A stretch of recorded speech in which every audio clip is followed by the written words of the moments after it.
What is up, gang? Thank you for checking out Sledgehammer TV tonight.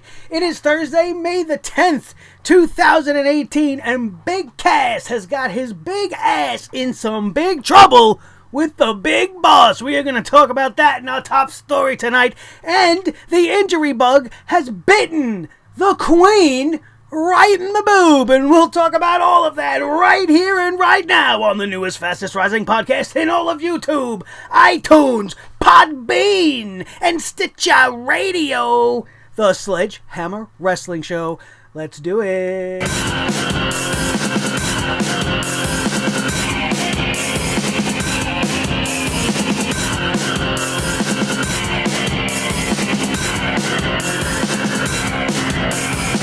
Sledgehammer Wrestling Show.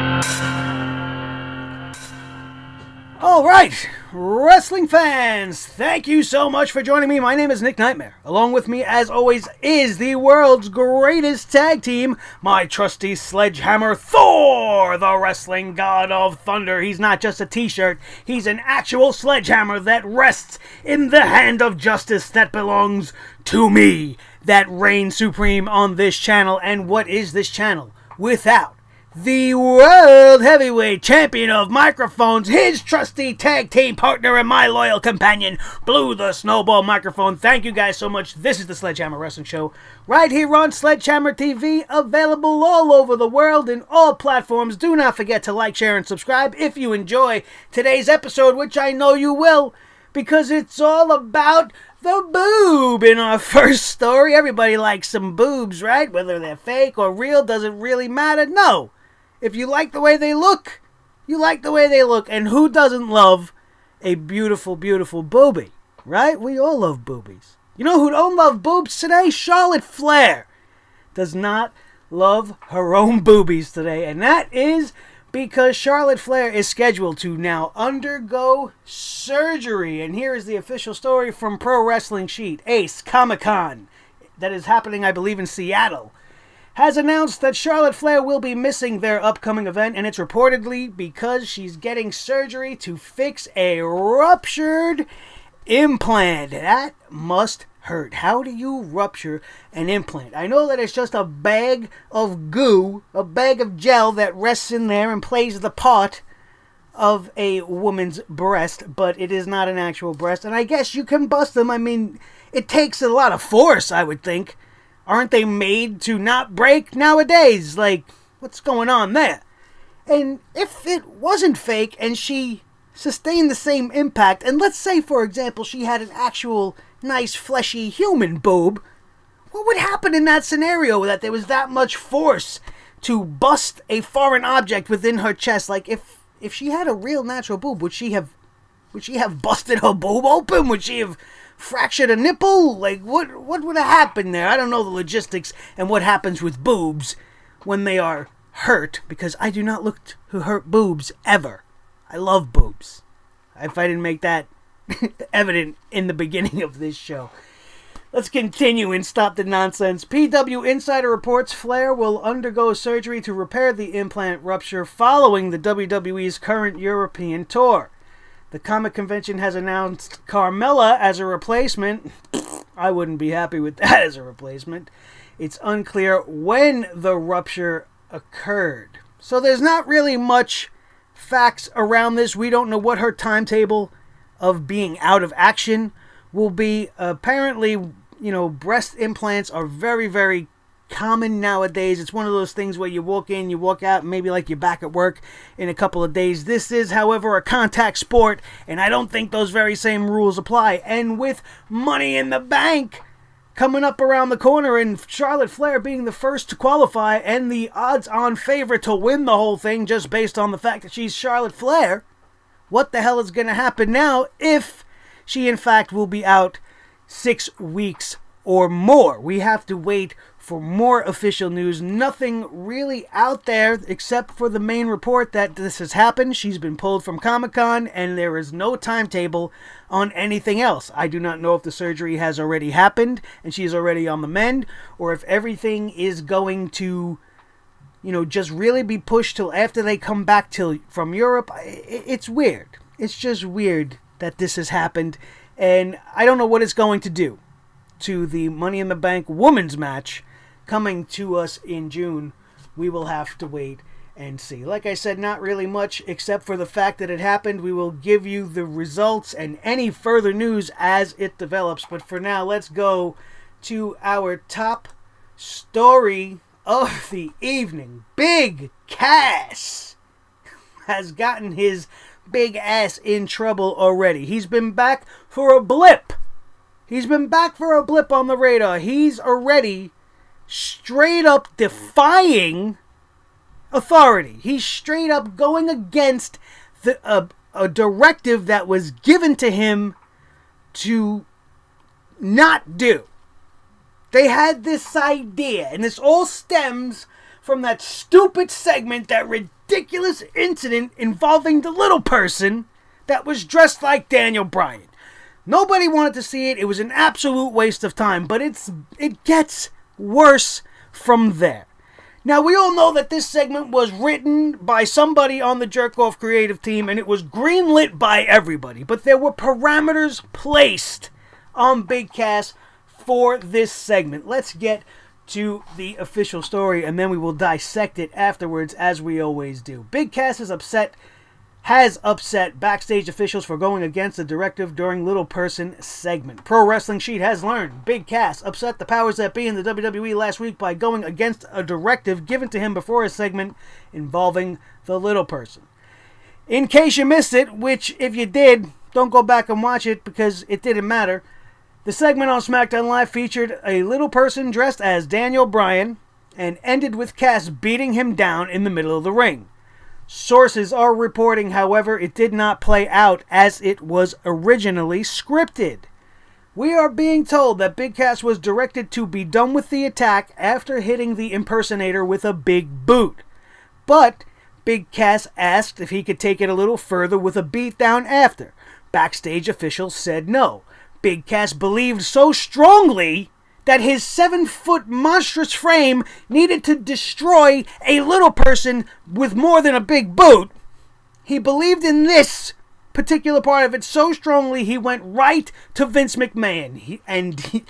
Vince McMahon had, at least in this moment, the frame of mind and the right sense to shoot him down and tell Big Cass directly, no, do not assault the little person after you kick him in the face. I think, and we all thought, that the kick to the face was more than enough. He didn't need to really generate more heat after that with an unnecessary beatdown. Let's continue on. When the segment happened in the ring, Big Cass went against what he was told after hitting the big boot. He mounted the little person and threw a barrage of punches. Sources are telling us that backstage officials were very, very unhappy, and it landed the recent returned wrestler in very hot water. A few days later, he lost to Daniel Bryan at Backlash. We all remember that match we didn't want to see. Then he wasn't used on TV during the SmackDown Live segment this week, which I did point out in the review, and I thought it was weird that he played no part in Daniel Bryan's losing to Rusev to qualify for the Money in the Bank this past Tuesday. No word on whether that was an already planned thing before he went off the script on Sunday night, which I believe it definitely wasn't the plan. He's probably being punished. This article goes on to say the video of the segment, published by the WWE on their YouTube channel, does not include the punches and it is neither shown on the photo gallery on WWE.com. If you want to watch the uncut footage, I'm sure you can find it somewhere. They do have it posted at the article that I'm reading on Pro Wrestling Sheet if you want to go back, if you just want to see.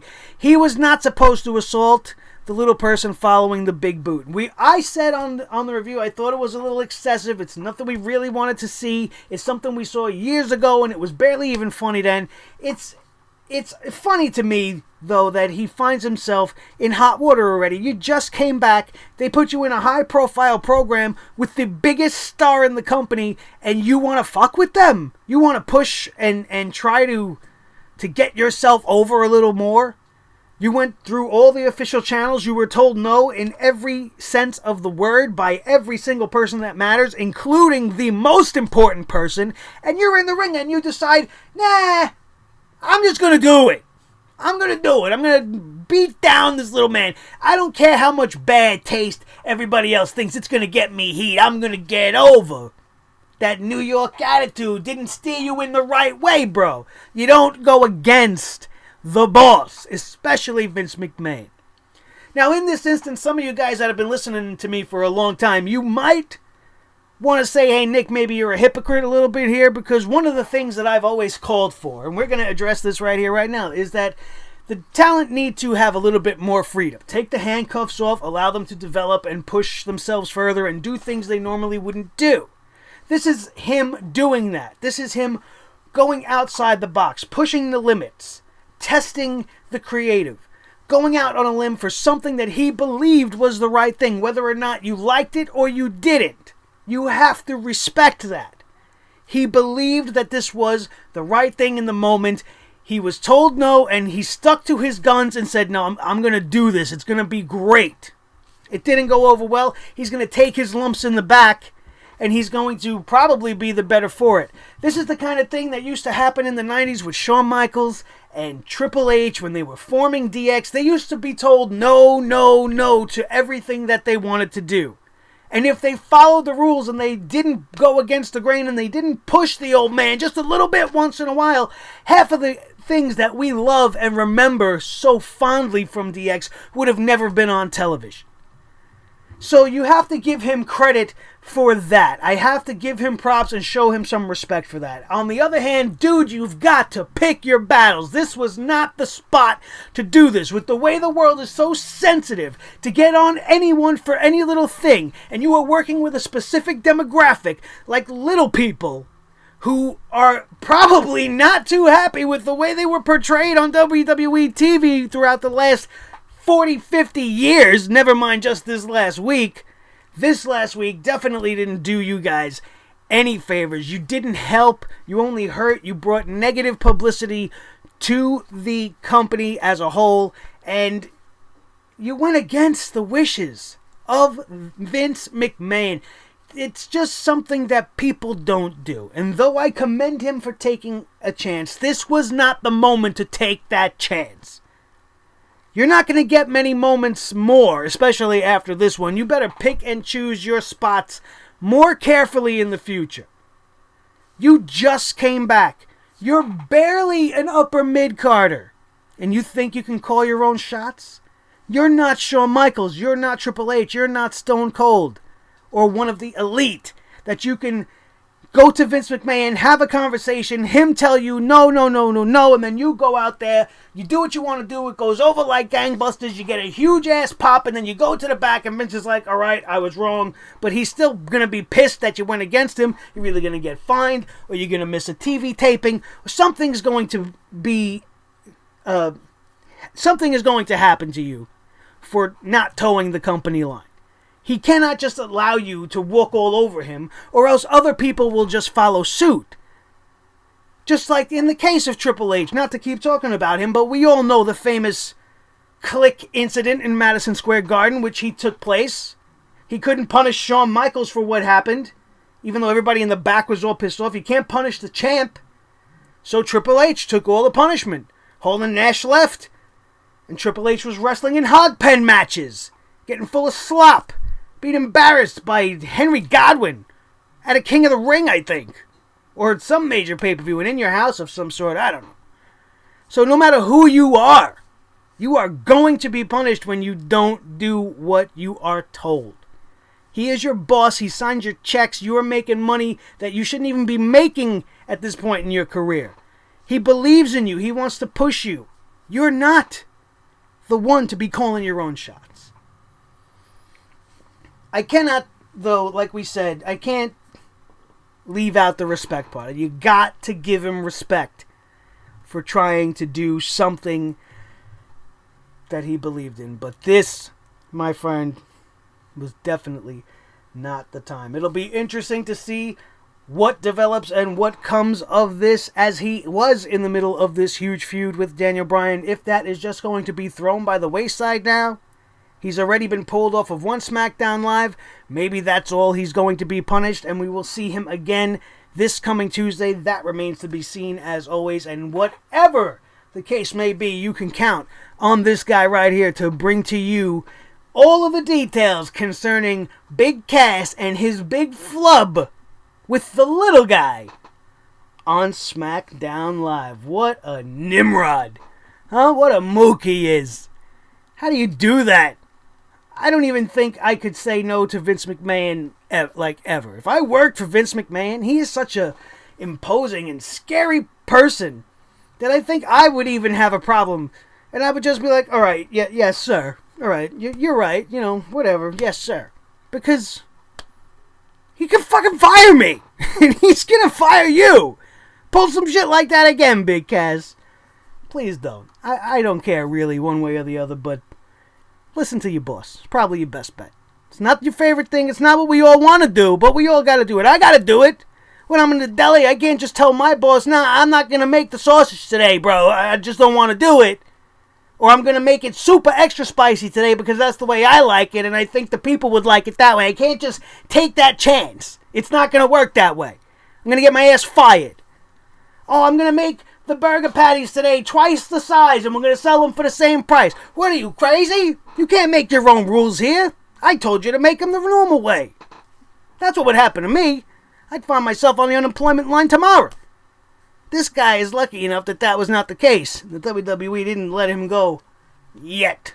But like I said, we will be here to bring you the news if and when it does happen. Thank you guys for being here for this little teeny tiny breaking news report. Thankfully, there's been some news. We haven't been up here with like some real news in a while because it's been so quiet between the Greatest Royal Rumble and Backtrash. All we've had is review after review after review, and it was getting exhausting. I wanted something else to talk about. And these two stories presented themselves.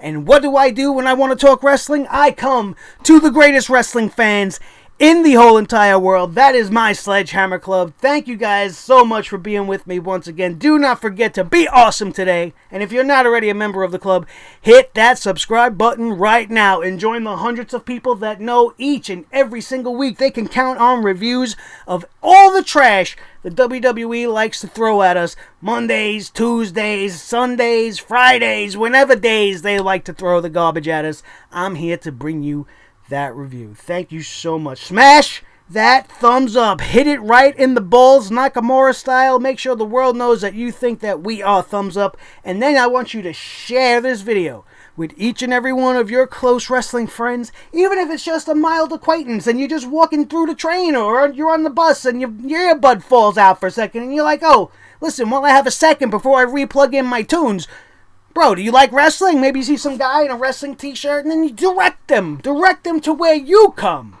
for the best and most entertaining news on YouTube, on iTunes, on Stitcher Radio, and Podbean, baby. Oh yeah, Podbean, where this whole thing kicked off and launched with my first ever little audio podcast, and a year and a half, a little bit closer to 2 years later, here we are, doing it with style, and with Thor, the wrestling god of thunder, my official sledgehammer of the Sledgehammer Wrestling Show, my little buddy, my most trusted companion, and the world heavyweight champion of microphones, Blue the Snowball. I am the legendary Nick Nightmare. This has been the Sledgehammer Wrestling Show right here on Sledgehammer TV, available on YouTube.com and everywhere else we've already told you probably 100 times. Don't forget to follow me on Twitter at Nick Nightmare is the handle. Check out the Facebook page. The fan page is always there for all the latest news and reviews and everything you can. That is our hub, our home. Facebook.com/The Sledgehammer Wrestling Show. All one word, no spaces or hyphens or anything special like that. Just one gigantic word. Easy enough to remember. Follow us over there. Like us. Give us ratings. 5 stars, 3, 4, whatever. Make sure you do whatever it is you got to do to let the world know that you are a member of the Sledgehammer Club. Proud and true. Thank you guys so much for doing so. That is going to do it. And we are out of here, and we will see you next time right here on the Sledgehammer Wrestling Show. Have a good night.